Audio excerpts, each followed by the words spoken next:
Looks like a few more people are joining here. Well, good afternoon, everyone. Thank you so much for joining us on our virtual Illinois Habitat Conference. I know it's not an ideal opportunity for us. We would much rather be in person, getting to share all sorts of fundraising ideas and networking and what's working for affiliates and how we can help each other. But I'm excited to be with you today virtually. My name is Carrie Acevedo. I am the Executive Director at Rockford Area Habitat for Humanity. I serve as one of your affiliate representatives on the Habitat Illinois Affiliate Support Organization Board of Directors, and I also happen to be your conference director. So I wear a few hats for Habitat. I'm super excited today to be joined by Elizabeth Neer. She's with Habitat for Humanity International. She works for the Resource Development Expertise Hub. And so we had a chance to chat a little bit about that prior to you joining the call about what that actually means. It just really honestly means she is the expert in all things fundraising for Habitat. And what she's going to do for us today in the next 20 or 25 minutes, she's going to give us some ideas for fundraising planning. So we're going to do a little bite-sized presentation about how we can plan to raise more money for each of our affiliates, ultimately serving more families. So Elizabeth, thank you for joining us. We're happy to have you. I will monitor questions. So if anybody has any questions, please don't hesitate to use the chat feature or the Q&A feature here in Zoom. And I will help manage that process and ensure that Elizabeth gets all the questions. So without further ado, Elizabeth, thank you for being with us. And you can take it away. Thank you, Carrie. Thank you for such a warm intro. Like Carrie said, I am longing to see your faces, but we will make the very best use of this virtual time together that we can. So you should be able to see the screen, and at the bottom, you'll have access to a chat box, and I would love for you to start warming up your fingers in that chat box just so we can get a feel of who's on the call with us today. So in one sentence, just outline what's the biggest roadblock to strategic fundraising planning. So you might already have a plan, but maybe it's not documented, like maybe it's a series of Post-it notes on your desk, but just in that chat box, what is the biggest roadblock to strategic fundraising planning that you've come across? We'll give folks just a couple minutes to drop those answers into chat. And then Carrie has graciously offered to help moderate that chat box for us. And so we'll give her an opportunity to share out some of the responses that we're seeing coming through. Yeah, so it looks like a lack of volunteers from Beth. I think Beth might be from Effingham. COVID is a response for several people coming up with new ways of doing fundraising during the pandemic. That's good. That's good. I think ability to reach everyone out can to probably people. agree. There's probably that's good. Nicole from Will County. When's the right time to ask? So timing, yeah.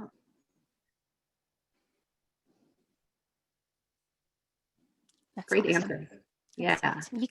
You can keep those coming if you're someone who needs a little more time to process when someone springs a question on you, and we can circle back to those. But thank you for those responses. I think we'll probably see a lot of alignment. So just looking at our agenda today, we are going to move with gazelle-like intensity for this 30-minute snippet. If you've been engaged in these virtual environments, 30 minutes is about the right bite-sized chunk for these virtual engagements. But it does mean we want to do our very best to stick to this agenda. So we're going to look at what our goals are for today. We're going to look at 2 sample plan overviews that live on my Habitat. We've saved some time for Q&A. So throughout the whole time that I'm talking, feel free to put those questions into Q&A or into the chat box, and we'll circle back to those, and then we'll do a wrap up. So just thank you so much for earmarking time today to learn about fundraising planning. We do have some rules of engagement. So first and foremost, we'll just all be respectful of one another. There are quite a few of us here, a variety of experiences, and we just want to do our level best to ensure that everyone gets some useful information. So again, utilize that chat box as much as possible, and we will have some opportunities for brave folks to come off mute and ask questions. So without further ado, moving into our goals, like I mentioned, we're going to look at 2 fundraising plan samples and some resources. And these are actually the 2 most accessed, 2 of the most accessed resources on my Habitat in the fundraising how-to section. And then we also are the second goal, first and foremost, we hope that everyone walks away with at least one fresh idea to incorporate or implement into their planning efforts. So keep those in mind as we start to move through. So strategic annual engagement plan, it really helps both staff and volunteers understand what the funding goals are and how those goals will be reached.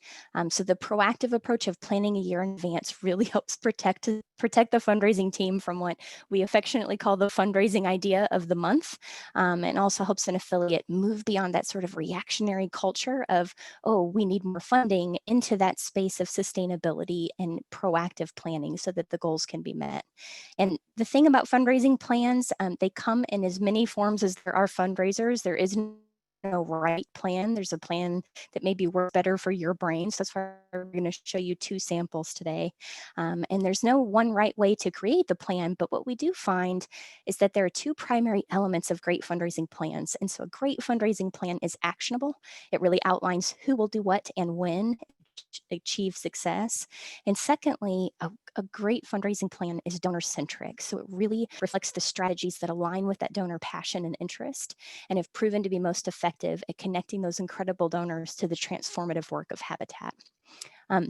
So we are going to dive into these 2 fundraising plan samples, and I will make sure to highlight how these 2 plans are both actionable and donor-centric, even though they're very different. And while we're taking our tour, again, just feel free to type questions, clarifications into that chat box. We'll circle back to those during our Q&A time, so you can keep your fingers busy in that chat box. And I'm going to share my screen to show you these 2 plans, but I'm also going to drop them. Maybe I'm going to drop them. I'll have to do that after. I will share the links to these plans after the fact, so that you can access both of these. Like I said, they live on my Habitat and they're like the 2 most accessed resources.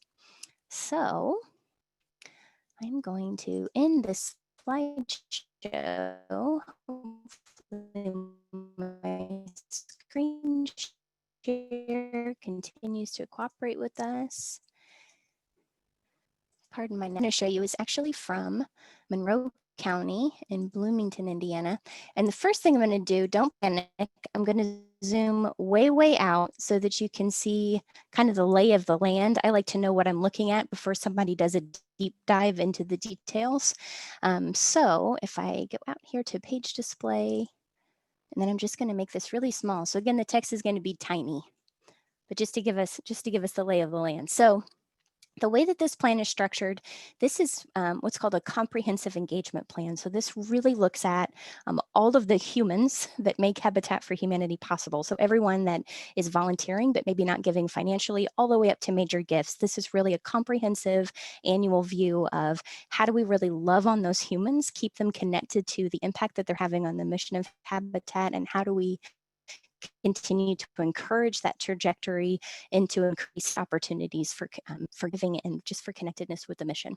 So there's some goals highlighted at the top, and then each one of these sections, and we'll deep dive into a couple of these strategies, but these represent the individual strategies to help meet that overarching goal. So the way that's structured, we'll do a deep dive now into these goals. I'm going to switch up our view.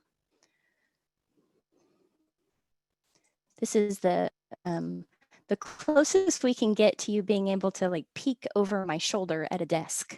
So I'm going to make this nice and big so you can see it.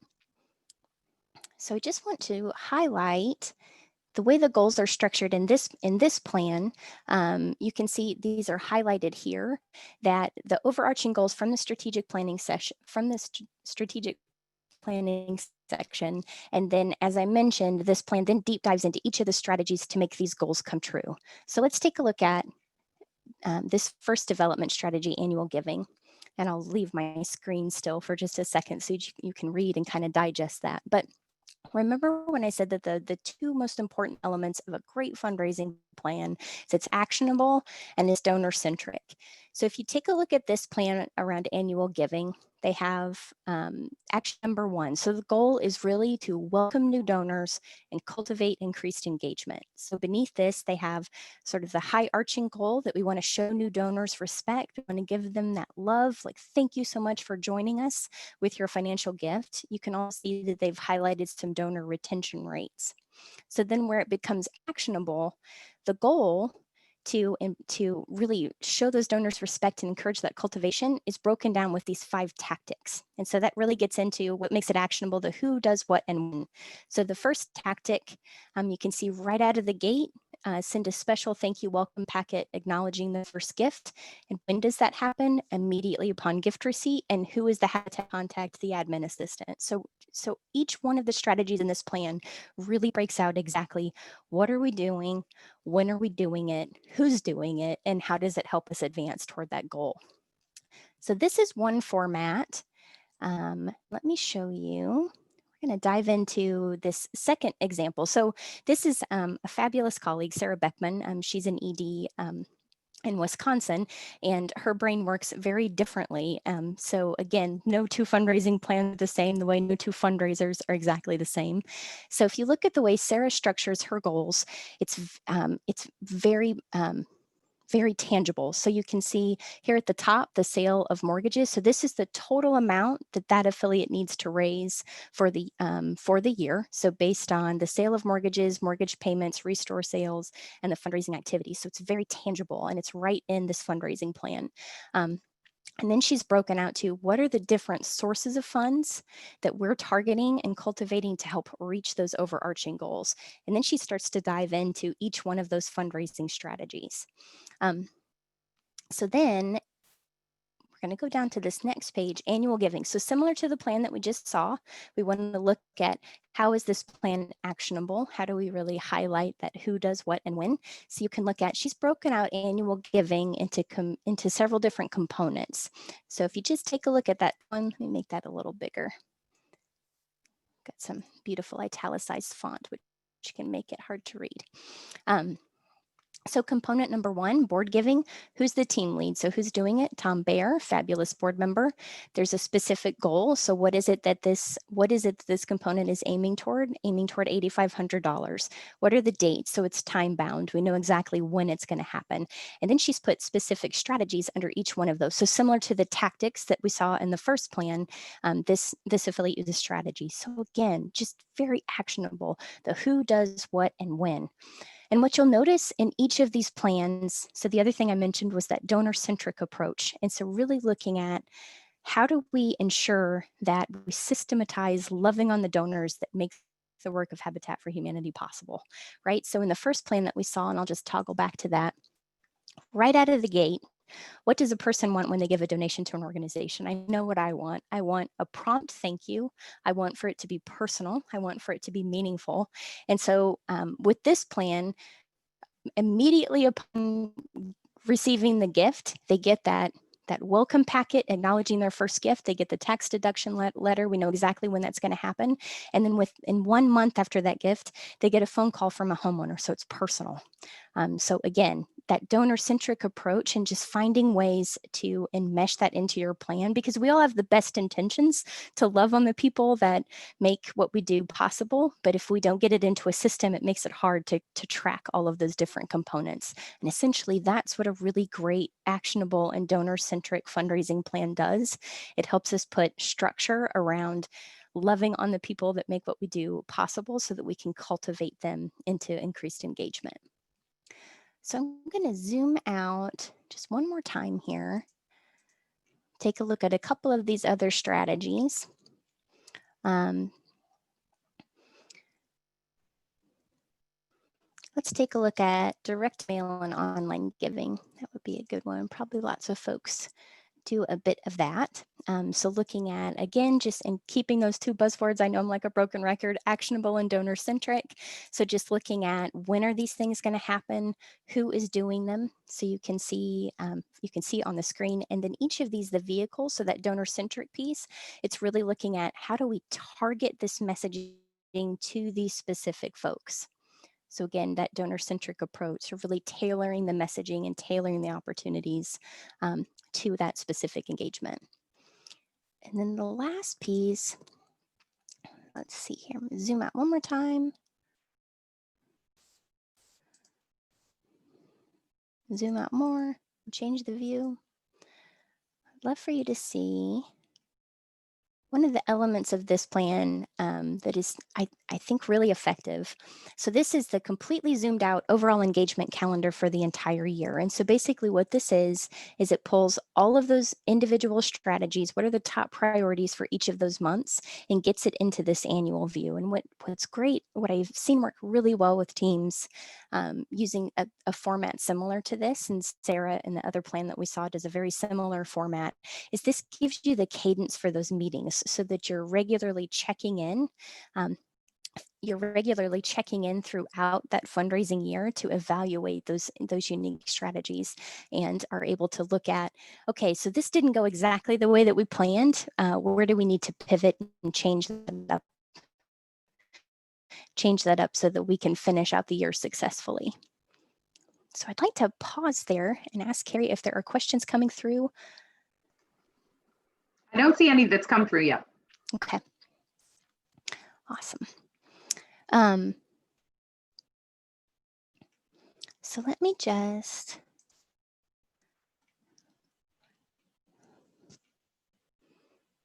I'll do another dive into this plan just so that you can see them kind of side by side. I don't think we'll do a DIY night event in 2021, so let's focus on something that we can pivot. Let's look at other grants.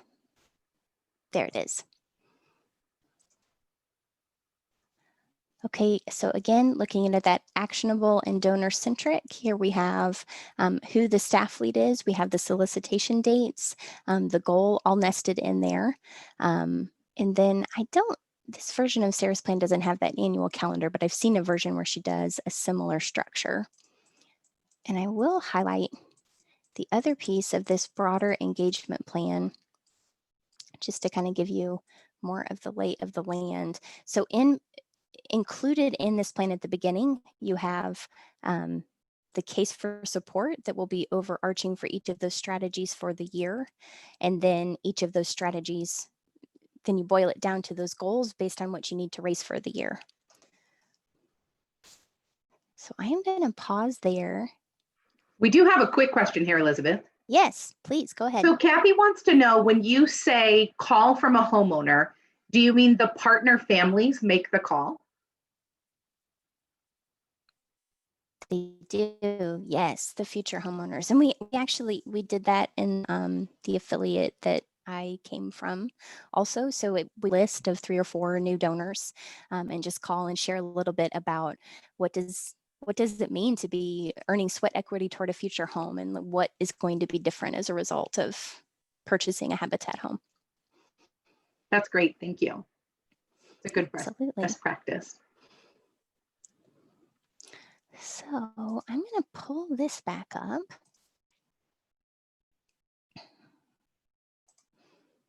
It's funny to toggle all of these different boxes.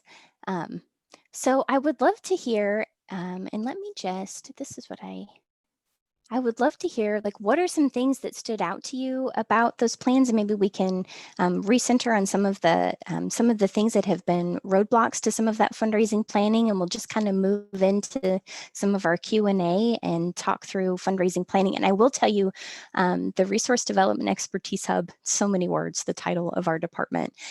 Actually, the whole focus of our launch year last year was all around fundraising planning. So one of the follow-up slides in this deck that the fabulous Carrie is going to send out to everyone on the call today, it includes links to all of those resources. So this is just a 30-minute sort of bite-sized chunk of, these are the most accessed plans, these are the things we have available. But if and when you are ready for a deep dive, and I mean a deep dive into fundraising planning resources, there's a 3-part webinar series. There's a fundraising plan template. There's worksheets that you can go through with your different stakeholders, like your board, to really sort of outline what are those strategic fundraising goals. And so there's just a whole suite of great resources available to you. And I've linked to all of them in this presentation so you get that. So this is just like a open up the floor, questions and concerns, or maybe things that stood out to you about this plan, but you get to have access to the fundraising planning kingdom as a result of lots of different affiliate input. So you can ask questions a variety of ways. So please feel free to use the chat feature. You can either choose all panelists or all panelists and attendees. You can use the Q&A feature, or if you want to raise your hand, you can do that too. So it looks like Marcia has a question. What can you share as a specific fundraiser for a small town? Oh, Marcia, you are a woman after my own heart. I started my Habitat career in Macomb as a college student at WIU. So I would love to chat with you. So Elizabeth, tell us, how do you fundraise in a small town? Yeah, that's such a great question. And so much of our network is comprised of small to medium affiliates. I think our big affiliates get lots of attention, but really our bread and butter and kind of what makes our mission so effective are in those smaller communities. And I would say that it really comes down to that relationship building component, just to harken back to that donor-centric mindset. And no one is more uniquely positioned to build those relationships than you that are part of that community. And so really just thinking through what do you have the capacity for engagement, but really just focusing on what we call an LAI, or a linkage ability and interest. And so really utilizing. Yeah, you froze there for a second. Can you tell us what that is? What that is again? Your board of directors to learn about who. Yeah. So yep. It's back at LAI. Start that from the beginning. Okay. You froze for a second. Yeah. Yes. Let me pause my screen share. Maybe that'll help too. So LAI is linkage, ability, and interest. And so basically you're looking for folks that might have a link to Habitat. You're looking for folks that might have an ability to give, or you're looking for folks that have an interest in interest in causes that are aligned with Habitat. And so really partnering with your board of directors is a great way to help determine who do we know, who might already love Habitat.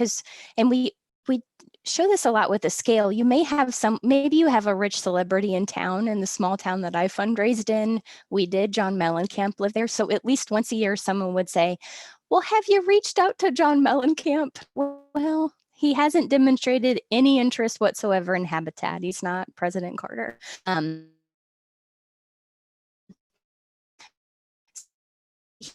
He has the ability. We might interest. So my best encouragement is just really focus on how do you segment out those folks that you think are going to feel offended. So I'll ask a real quick follow-up question to that. Is there someone on your team, you or someone else on your team, that could help local affiliates, whether small or medium-sized or even large affiliates, walk through this kind of strategic fundraising planning? Outside of providing us the templates and the resources, is there someone at HFHI that could help coach someone through this process of developing a fundraising plan? So how I fell in love with this department was through, we do an annual 3-day intensive training called Next Level Fundraising. We are working on trying to pivot it virtual. We are also not immune to COVID, and so cannot meet in person. But we devote a full day to fundraising planning and really looking at how do you sort of break that down. And I will say, I know it's always wonderful to be one-on-one with a person, but that webinar series, so I partnered with 3 different affiliate leaders, and it really, what's great about it is that you can do a 1-hour snippet and look at, okay, this is how I set the stage. These are the tools and the resources. This is how other affiliates have done it, like this affiliate in particular. And then you can apply it. And then always, and you'll have this link to our email, but you can always email the resource development expertise up if you're struggling with the resource or if it's not making sense. But we really are hopeful to be able to do that pivot for next level fundraising. I back in my affiliate days, I actually attended it twice. I went the first time with a new team member, and then a second time when we hired a new CEO. So I'm hopeful that we can do a virtual pivot for that.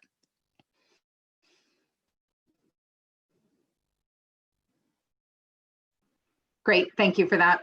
Marcia says she's interested in an idea for fundraising. So, awesome. Anybody else have any other questions you want to ask Elizabeth? Or great success stories? Like, do you have a comprehensive development plan? Are you interested in sharing your template with the Resource Development Expertise Hub? Do you feel like you've worked your way through this process and now can help other affiliates? Tell us your success stories too.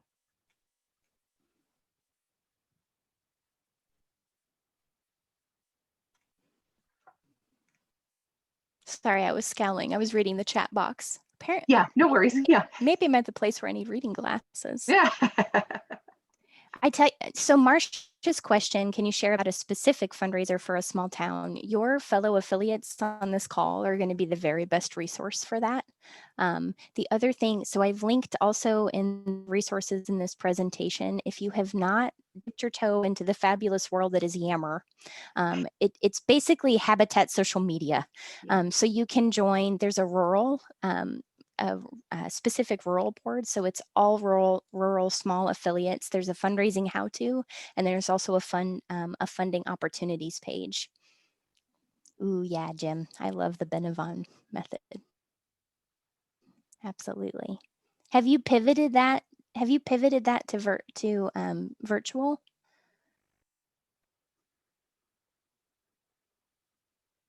Yes. Would you like to come off mute? Yeah. And we push our luck with Jim. We Both trust the chats Jim. and the luncheon. Awesome. I'm gonna let you talk, Jim. I just took you off mute. Hey, can you hear me now? We can. Hey, how are you? Yes, we did the Benavon 101 training in Baltimore back in June of 2019, and I remember the date because my wife just got a ticket in the mail for running a red light in DC that day. One of those days. We were in the area. But yeah, so we've done a full cycle. We've done the point of entry events, which have really, I mean, it's grown our volunteer base, it's grown our restore, it's grown our donations of non-cash. So, you know, so-and-so has a crane and he's going to help us lift the trust up now, and we don't have to do it by hand and things like that. So that's been great. And then just this fall, we did it virtually. We did our luncheon virtually, our Ask Lunch. And in 5-year pledges in cash, we came out with over $360,000, which for a community our size, we felt really good about. That's awesome, Jim. Thanks for sharing that. Awesome. I dropped the link to their homepage in the chat if you guys want to check that out too. Yeah. It's a really great program. It is a great program. It's expensive, yeah, but it is. You do get a lot of hand holding and coaching. The only issue we had with the coaching, and we loved our coaches, but it seemed to us that they had the impression that this is all we did was fundraise, which of course it's a big part, but we've got all the other moving parts that any affiliate has.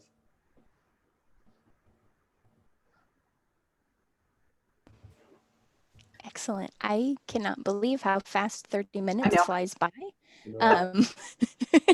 So I'm hopeful that maybe in the coming, like in future years, we can come in person and get to see everyone's gorgeous shining Habitat faces. But like I said, there are tons of links in here, all of those fundraising resources, and just always feel free to reach out. Like Carrie mentioned, we are just always happy to connect and are always building new content and templates to try to make you not have to start from scratch. It's always nice to not recreate the wheel. So absolutely. Well, thank you for your time today and your expertise. I know that when the Resource Development Expertise Hub came out of the collaborative operating model work, it was something that affiliates across Illinois were really interested in, being a part of. And so it's great. So far, it's been great in terms of resources, and being able to share resources across affiliates. So thank you for all the work that you're doing to help us build capacity so that we can serve more families in our community. So thank you for joining us today. Just as a reminder, this is a monthly series. So on the first Wednesday of every month at 2 o'clock, we're going to have a new bite-sized conversation. They're only 30 minutes in length. So please go to the Habitat Illinois website, check out all of the future sessions we're going to be doing and sign up for the ones that seem most interesting. I'm going to ask you a huge favor. If you were with us today, please share the recording, which will be on our website in the next couple of days, with your board members, with your staff members, with your volunteers. Invite them to be a part of this series. We want to have as many people as possible get this information. So please join us for the upcoming series. You can access all of them at Habitat Illinois website, and then just click on webinars and you'll be able to see all of the future topics that we'll be doing in the future. So Restore is up next. So please join us for that as we have a great conversation about how to build capacity at Restore. So thanks so much for joining us today. We'll be back in touch with Elizabeth's presentation and the sample resources in the coming days, as well as with the recording. So thanks everyone, and stay safe.